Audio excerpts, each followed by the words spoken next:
अस्सलाम वालेकुम दोस्तों, मैं अरसलान आपको अपने चैनल में शामदीद कहता हूँ।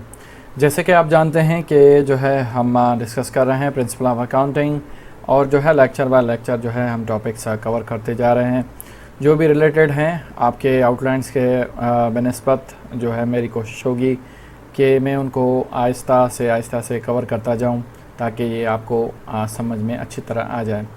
तो आज का जो मेरा टॉपिक है प्रिंसिपल ऑफ अकाउंटिंग का जो है लेक्चर नंबर 4, और जो आपके लर्निंग ऑब्जेक्ट्स होंगे system of accounting, principles of double entry system, factors common to every business and the types of account. तो आज की वीडियो में जो है ये आपके लर्निंग ऑब्जेक्ट्स होंगे, तो इनको जो है हम कवर करने की कोशिश करते हैं। तो चलिए वीडियो को स्टार्ट करते हैं, देख लेते हैं। सबसे पहला अगर जो है सिस्टम ऑफ अकाउंटिंग की बात की जाए तो जैसे कि आप जानते हैं कि accounting as a broad field है, और लास्ट जो वीडियोस में है मैं एक्सप्लेन करता आ रहा हूँ अकाउंटिंग की जो है कॉन्सेप्ट और उसकी जो बेसिक जो मीनिंग है और उनका जो काम है अकाउंटिंग का या अकाउंटेंट का जो कि वो परफॉर्म करते हैं। तो उनको जो है कुछ प्रोसीजर्स जो है फॉलो करने पड़ते हैं, कुछ स्टैंडर्ड्स फॉलो करने पड़ते हैं। जैसे कि लास्ट वीडियो में जो है मैंने गैप और जो है प्रिंसिपल्स ऑफ अकाउंटिंग आपको जो है वो समझा दिए हैं। तो वो जो कुछ प्रिंसिपल्स थे, जो गाइडलाइंस थे जो हमें अकाउंटिंग में फॉलो करने पड़ते हैं in order to make effective accounting, और ट्रांजिशन और जो है जो रिपोर्ट्स हम प्रिपेयर करते हैं उनकी जो है रोशनी के तहत हम उनको जो है प्रिपेयर करते हैं। तो जैसे कि आप स्क्रीन पे देख सकते होंगे, following are the main system of accounts for recording the business transitions. तो जो अकाउंटिंग में जो है बिजनेस ट्रांजिशंस को रिकॉर्डिंग करने के लिए कुछ सिस्टम्स जो हैं मुतारिफ़ कराए गए हैं, जिसमें जो है मैंने आपको बताया था कि शायद आपको याद हो लेक्चर नंबर 2 में कि कैश बेसिस होती है और एक एक्रूअल बेसिस पे होती है अकाउंटिंग। तो cash system of accounting, accrual system of accounting, ये कैश बेसिस भी अकाउंटिंग है, एक्रूअल बेसिस भी अकाउंटिंग है। लिहाजा अगर आप कहीं भी कोई वर्ड देखें cash basis accounting, accrual basis accounting या कैश सिस्टम अकाउंटिंग या एक्रूअल सिस्टम अकाउंटिंग, ये एक ही चीज़ है। और उसके साथ जो है इजाफी इन दोनों को अगर मर्ज किया जाए, कॉम्बिनेशन किया जाए, तो वो एक system mixed system of accounting हम उसको कहते हैं। तो चलिए स्टार्ट करते हैं, देख लेते हैं क्या क्या इसकी बेसिक मीनिंग और इनका जो है एक्चुअल काम क्या होता है। सबसे नंबर पहला जो है कैश सिस्टम अकाउंटिंग, आपको इन्फॉर्म करता जाऊं, ये जो है प्योरली डील करेगा इन टर्म्स ऑफ कैश के मुताबिक। जो भी ट्रांजेक्शन होगी वो कैश बेसिस पे होंगी, एक्चुअली ओनली कैश बेसिस पे होगी। इसमें कोई रिकॉर्डेड जो क्रेडिट हम जो देते हैं, अकाउंट्स रिसीवेबल्स, अकाउंट्स पेएबल, इसमें इनका जो है सरोकार नहीं है। प्योरली कैश पे रिलेटेड होगी, कैश की लेन देन होगी, डेफिनेटली कैश बेसिस अकाउंटिंग, यानी इसका मकसद ही यही है कि ये कैश पे ही इसका काम होगा। तो इसीलिए हम इसको बोलते हैं cash in terms of money. Cash से रिलेटेड जो की ट्रांजेक्शन कैश से हिसाब से होंगी, कैश रिसिप्ट्स होंगी, कैश पेमेंट्स होंगी, वो ही रिकॉर्ड की जाएंगी, ना कि आपकी क्रेडिट ट्रांजेक्शंस। जैसे कि हम अकाउंट रिसीवेबल रिकॉर्ड करते हैं, किसी को सेल कर दिया, किसी को किसी से उधार ले लिया, फिर अकाउंट पेएबल हम रिकॉर्ड करते हैं। तो इसी तरह जो है ये जो हेड्स एलिमेंट्स ऑफ अकाउंट है वो भी इंशाल्लाह हम आस्ता जाके वो भी कवर करेंगे, वो भी मैं फुल डिटेल में आपको समझाऊंगा। तो इंशाल्लाह फिर वो भी आपके क्लियर हो जाएंगे। तो इस पॉइंट पे जो है जो चीज़ें हमें समझने की ज़रूरत है वो ये चीज़ें हैं। No credit transaction is made, अगर इस डेफिनेशन को अच्छी तरह से देखा जाए, यहाँ पढ़ा जाए, तो आप यहाँ पे देख सकते होंगे, यहाँ पे लिखा हुआ है under the system the only actual cash receipt and the cash payments are recorded. जैसे कि मैंने ऑलरेडी मेंशन कर दिया, जो भी सिर्फ ओनली कैश से रिलेटेड चीज़ें होंगी वो ही रिकॉर्ड की जाएंगी, ना कि credit transactions. Credit transactions definitely आपका बिजनेस जो होता है वो क्रेडिट भी हमें देनी पड़ती है और लायबिलिटी भी जो है कुछ लेनी भी पड़ती है। तो इसके कैश पे तो बिज़नेस इतना ख़ास नहीं चलता। तो ये एक फर्स्ट जो इनिशियल होता था, कोई इक्का दुक्का जो बिजनेसेस होंगे जो कि कैश ट्रांजेक्शन पे काम करेंगे, नो क्रेडिट इज़ अलाउड, तो वहीं पे जो है कैश अकाउंटिंग को अडॉप्ट किया जाता है। No credit transaction is made for the payment और receipt until the cash is actually received और पेड। तो जब तक आपको जो है कैश नहीं मिलती तब तक आप उसको रिकॉर्ड नहीं करते, क्योंकि अकाउंट रिसीवेबल में जो अक्रूअल सिस्टम इसका अपोजिट है। अक्रूअल सिस्टम में ऐसा होता है कि आपको जो है कुछ चीज़ आपने जो है ट्रांजेक्शन कर दी है, आपने जो है किसी को उधार पे सेल्स कर दी है, फिर अकाउंट रिसीवेबल आपको डेबिट रिसीव करना है, आपको कैश तो नहीं मिली उस टाइम पे, क्योंकि वो रिसीवेबल होगी, इन फ्यूचर में आपको मिलेगी, मगर आप अपने बुक्स में तो रिकॉर्ड करते हैं, तो उस हिसाब से जो है उसको हम अक्रूअल सिस्टम ऑफ अकाउंटिंग कहते हैं, अक्रूअल सिस्टम। तो वो जो है अक्रूअल बेसिस पे हो गई, क्योंकि वो इन फ्यूचर में to be received in future, to be taken in future. तो जो फ्यूचर में चीज़ें होने वाली को जो सिस्टम होगा वो हम अक्रूअल सिस्टम या अक्रूअल बेसिस ऑफ अकाउंटिंग उसको कहते हैं, जो कि नंबर बी में लिखा हुआ है। तो कैश ट्रांजेक्शन आपको उम्मीद है कि आपको समझ में आ गया होगा। जैसे कि यहाँ पे फर्दर इन्होंने एक्सप्लेन कर दिया है कि system usually adopt by government organization and financial institutes. Government organization definitely आपको जो है क्रेडिट तो नहीं देगी, गवर्नमेंट ऑर्गेनाइजेशन जो है कैश पे काम करती है। फाइनेंशियल इंस्टीट्यूट्स जैसे कि फॉरेक्स हो गया, आपके जो है एक्सचेंजेस हो गए, ये आपको क्रेडिट तो नहीं देंगे, ये प्योरली जो है कैश पे होंगी काम। कैश बेसिस पे जो बिजनेस होते हैं वो कैश अकाउंटिंग, जो कैश बेसिस अकाउंटिंग और कैश सिस्टम जो है अकाउंटिंग सिस्टम को अडॉप्ट करते हैं। Non trading concern are preparing receipt and payment accounts based on cash system accounting. जो नॉन ट्रेडिंग कंपनी है जिसमें कोई ट्रेड ना हो, नॉन ट्रेडिंग का मतलब यानी जिसमें आपकी जो है चीज़ें की लेन देन ना होती हो, जस्ट इन कैश में आपका जो काम होता हो। अगर कैश के एक्चुअल कैश रिसिप्ट और पेमेंट आपकी जो रिसीव होती है तभी आप उसको रिकॉर्ड करते हैं। इसके अपोजिट में ही जो सबसे ज़्यादा यूज़ होने वाली डेफिनेटली हम देखते हैं, मैन्युफैक्चरिंग कंपनी हो, सर्विस कंपनी हो, डेफिनेटली जब तक आप सेल्स जो है क्रेडिट नहीं इशू करते या क्रेडिट पे कोई चीज़ें नहीं लेते, या जैसे कि आप लायबिलिटी या लोन्स वगैरह नहीं लेते, तो आपका सिस्टम जो है आपका बिजनेस रन ही नहीं करेगा। तो उसके हिसाब से जो अक्रूअल बेसिस या अक्रूअल सिस्टम ऑफ अकाउंट्स जो है, under this system all business transactions are recorded in the book of account for the particular periods जो है excluding of cash receipt and cash payment, any amount having become due और due for payment और receipt. तो ये एक particular periods पे जो हम चीज़ें रिकॉर्ड करते हैं, जैसे कि अकाउंट रिसीवेबल हो गया, इस माह में मैंने किसी को जो है कुछ सेल्स पे दे दिए चीज़ें, तो वो मुझे अपकमिंग मंथ में अगर मिले। अक्रूअल बेसिक में बेसिस जो है मैंने आपको ऑलरेडी एक्सप्लेन कर दिया है, क्योंकि उसमें जो है दोनों चीज़ें अडॉप्ट होती हैं, चाहे आपकी कैश ट्रांजेक्शन हो या क्रेडिट ट्रांजेक्शन हो, बोथ आर बीइंग रिकॉर्डेड। तो इन बुक्स ऑफ अकाउंट्स तो उसमें जो है दोनों चीज़ों को रिकॉर्ड किया जाता है। नेक्स्ट चलते हैं सिस्टम ऑफ अकाउंट्स में, जो है हमारी थर्ड और लास्ट जो है अकाउंटिंग सिस्टम मिक्स्ड बेसिस जो है, दोनों चीज़ें इसमें हो जाएंगी। कैश और अक्रूअल सिस्टम दोनों इसमें जो है यूज़ होते हैं, जो कि system is applicable when they are adopting combination of two system. अगर आपका कैश पे भी काम है, अक्रूअल पे भी काम है, तो यू कैन अडॉप्ट, ये जो है यूज़ होती हैं। तो मोस्टली जो है दोनों मैन्युफैक्चरिंग कंपनी में जो है दोनों को यूज़ किया जाता है। Under mix system of accounting some records are made under the cash payment whereas other are recorded into accrual system। जैसे कि मेंशन कर दिया, अगर कैश पे रिकॉर्डिंग होती है, कैश पे ट्रांजेक्शन कोई अकर होती है, तो वो कैश में रिकॉर्डिंग हम कैश सिस्टम में रिकॉर्ड करते हैं। फॉर सपोज अगर अकाउंट रिसीवेबल, अकाउंट पेएबल की अगर कोई ट्रांजेक्शन रिकॉर्ड होती है, तो हम जो है अक्रूअल सिस्टम में उसको रिकॉर्ड करते हैं। हम तो एक ही चीज़ें यूज़ करते हैं, मगर जो है डिफरेंस इसका जो है बताने का मकसद ये है कि आपको ये चीज़ें, आपको ये क्लियर हो, आपको पता हो कि अक्रूअल बेसिस क्या होती है, कैश बेसिस क्या होती है। तो उम्मीद है कि आपको ये दोनों चीज़ें समझ में आ गई होंगी। Further accounting records can be prepared under the any one of following system. अभी जो है हमारा मेन मकसद और मेन जो मोस्ट इंपॉर्टेंट टॉपिक है सिंगल एंट्री सिस्टम और जो है डबल एंट्री सिस्टम, इसको हम सीखने जा रहे हैं। सिंगल एंट्री सिस्टम, जैसे कि single entry system under the system और transaction related to the personal aspects are recorded in the book of account but leaves all impersonal transactions. Single entry system is the based on dual aspects concept and it's incomplete and inaccurate। तो इसको जो है simple आपको जो है एक example से आपको समझाने की कोशिश कर रहा हूँ। जब भी आपने कभी किसी से राशन लिया होगा, अपने जो है पड़ोस में, कभी भी किसी गांव में या किसी से भी, तो मोस्टली जो हम दुकानदार जो है हम उसको बोलते हैं कि भाई हमने 1000 की चीज़ उससे ली है, हम उस पर क्रेडिट पे लेते हैं। हर माह के जो जैसे ही हमारा जो है मंथ एंड होता है तो हम उसको पेमेंट करते हैं।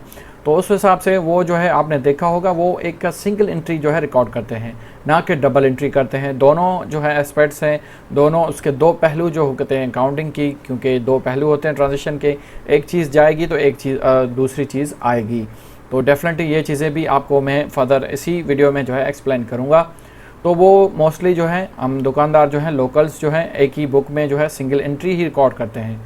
जैसे कि हमने उससे चीज़ें ले ली, 1000 का कुछ भी ले लिया, घर का राशन ले लिया, तो 1000 ही लिखेगा, सेल्स लिखेगा।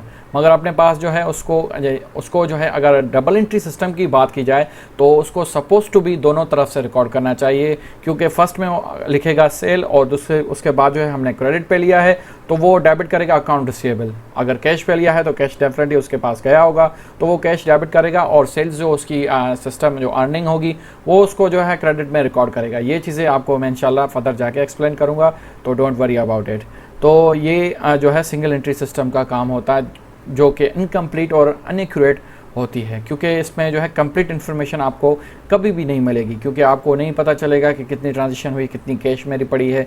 तो ये एक बेस्ट एग्जांपल था जो कि मैंने आपको बताया सिंगल एंट्री सिस्टम का।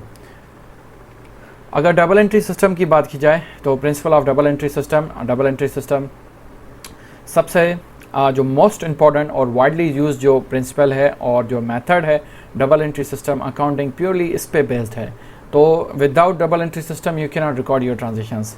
तो ये अपने जहन में जो है अपनी बात जो ये बातें अपने जहन में बिठा लीजिएगा। डबल एंट्री सिस्टम कब स्टार्ट हुआ और किसने स्टार्ट किया, इसका बेसिक मकसद क्या है, तो ये चीज़ें इस वीडियो में मैं आपको बताऊँगा। चलिए वीडियो को देखते हैं। This system was introduced by Luco Pescioli। Luco Pescioli एक इटालियन मर्चेंट था ड्यूरिंग द ईयर 1494। 1494 में जो है उसने ये सिस्टम इंट्रोड्यूस किया था कि according to this system double entry system, उसकी हम बात करें तो every transaction has two aspects, यानी हर ट्रांजेक्शन के जो है दो पहलू होते हैं, दो हिस्से होते हैं। जैसे कि हम बोलते हैं कि दो चीज़ें होती हैं एक ट्रांजेक्शन की, एक जो भी चीज़ें होंगी, अगर हाथ होते हैं तो दो हाथ होते हैं, दो आंखें होती हैं, तो हर चीज़ के जो है दो हिस्से होते हैं। Both aspects are recording in the books of accounting. दो जो उसके पहलू हैं या दो हिस्से हैं, दो पार्ट्स हैं, वो जो है बुक्स में अकाउंट्स में रिकॉर्ड किए जाते हैं in order to draw the correct and complete and accurate information regarding the transition। तो उसको जो है रिकॉर्ड करने के लिए आपको दोनों जो उसके एस्पेक्ट्स होंगे वो आपको रिकॉर्ड करना लाजिम है। Accordingly one is giving, definitely एक जो है गिवर होगा, सेकंड जो है आपका रिसीवर होगा।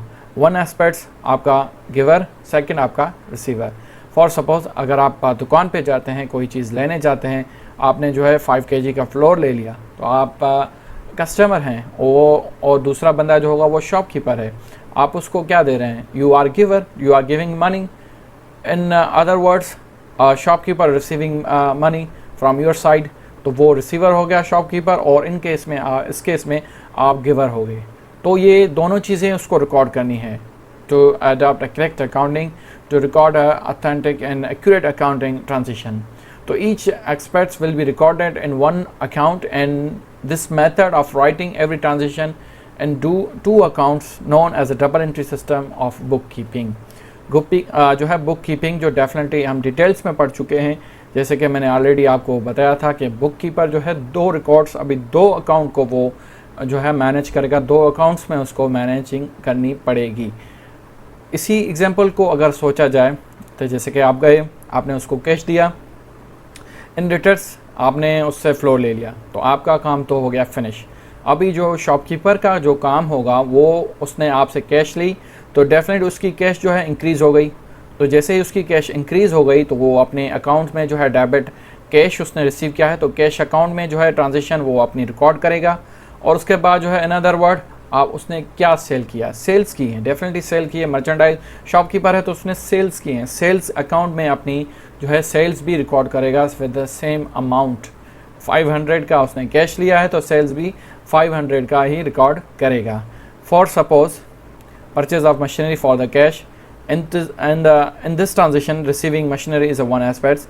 जो मैंने एग्जांपल ऑलरेडी आपको एक फ्लोर का दे दिया है, ये सेकंड एग्जांपल यहाँ पे लिखा हुआ है, सेम एग्जांपल है। मशीनरी फॉर द कैश, आप एक मशीन लेते हैं, मशीन एक जो है वन एस्पेक्ट्स है, says to be became amount is debited and giving cash. Definitely अगर आप मशीन लेंगे तो आपका अकाउंट जो है डेबिट होगा, आपका पैसा जो है कम होगा, और जो है आपकी इनकम जो होगी कम होगी। जैसे ही आपकी इनकम कम होती है तो वह डेबिट होती है। Giving cash, you are giving cash and you are paying for the machine.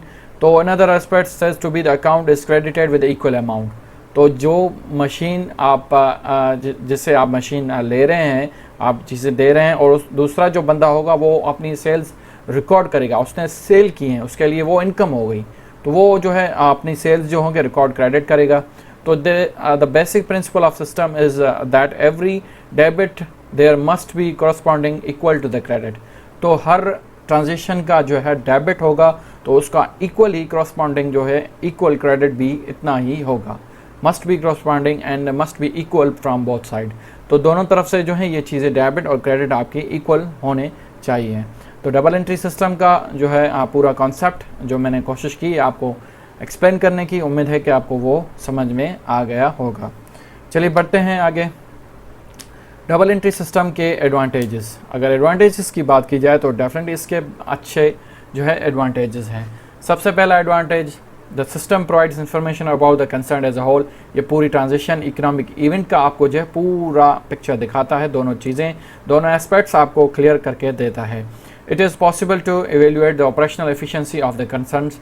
Definitely आपको जो है आपको एफिशिएंसी पता चलेगी, आप एवेल्यूएट कर सकते हैं उस चीज़ को कि आपको, because you have both data, you have a complete data of transaction, आपको जो है कंप्लीट डेटा है ट्रांजेक्शन की, तो डेफिनेटली आप उसको मेजर कर सकते हैं, उसको एवेल्यूएट कर सकते हैं, उसकी आप चेक कर सकते हैं। उसके बाद जो है the system helps to ascertain the profit और loss preparing the profit and loss account and balance sheet. यही चीज़ें अगर आप डबल एंट्री सिस्टम रिकॉर्ड नहीं करेंगे तो you can not determine your profit और loss, you can not make your financial positions, financial statements, आप जो है प्रॉफिट एंड लॉस अकाउंट और बैलेंस शीट नहीं बना पाएंगे विदाउट डबल एंट्री सिस्टम। क्योंकि आप कैसे श्योर होंगे, कैसे आप सर्टेन होंगे कि आपको प्रॉफिट हुआ है या लॉस हुआ है। तो ये चीज़ें इसीलिए जो है डबल एंट्री सिस्टम जो सिस्टम है मोस्ट इम्पॉर्टेंट है। Accuracy of account record can be verified bye preparing a trial balance. Definitely जब आप जनरल रिकॉर्ड करते हैं उसके बाद जो आप लेजर करते हैं, लेजर में सेपरेट अकाउंट्स में आप चीज़ें डालते हैं, उसके बाद जब आप ट्रायल बैलेंस करते हैं तो ट्रायल बैलेंस में आपको जो है वेरिफिकेशन मिल जाती है, ताकि आपको पता चल जाता है कि आपने जनरल एंट्रीज करेक्ट पास की है, यहाँ कोई मसला तो नहीं है, लेजर में कोई ट्रांजेक्शन मिस तो नहीं है। इसमें जो है ट्रायल बैलेंस में आपको जो है ट्रायल एंड एरर जो भी बैलेंसिंग्स की होती है उसमें हम देखते हैं। ये भी जो डिटेल्स होंगी इंशाल्लाह स्टेप बाय स्टेप हम सारी चीज़ें देखते जाएंगे। This system helps to know the financial position of concern for the particular periods. Definitely ये आपको जो है हेल्प करता है फाइनेंशियल पोजीशन पर्टिकुलर पीरियड के लिए, क्वार्टरली हो, ईयरली हो, सेमी ईयरली हो और मंथली हो, जो भी हो आपको ये करेक्ट इन्फॉर्मेशन देता है any time. You can check your financial position any time. It provides information for the meeting various legal requirement, जो भी स्टैंडर्ड्स होंगे, लीगल रिक्वायरमेंट होंगी, तो आपको ये एक जो है इन्फॉर्मेशन देता है। The value of assets and liabilities can be known at the any time of preparing the balance sheet. इनकी जो असेट्स और लायबिलिटीज़ की जो वैल्यूज़ होती हैं वो आपको किसी भी टाइम पे पता चलती है। Any time you can check your balance और जो है जो चीज़ें आपको असेट्स और लायबिलिटी